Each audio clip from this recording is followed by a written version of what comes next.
Blue while বা নীল তিমি পৃথিবীর সবচেয়ে বড় স্তন্যপায়ী প্রাণী। এটি সামুদ্রিক ও স্তন্যপায়ী প্রাণী। একটি পূর্ণাঙ্গ তিমির ওজন 150 টন বা 1.5 লক্ষ কেজি হয়ে থাকে। এদের দৈর্ঘ্য 29.5 মিটার বা প্রায় 90 ফিট হয়ে থাকে। কখনো কল্পনা করেছেন এরা একদিনে কত পরিমাণে খাবার আহরণ করে?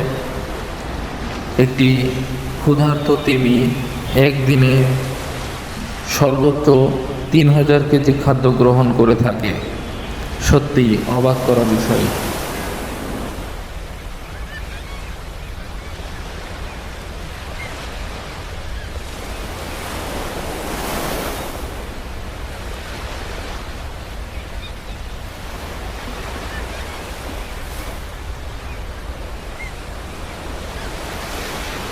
ভিডিওটি ভালো লাগলে চ্যানেলটি সাবস্ক্রাইব করে সাথে থাকুন।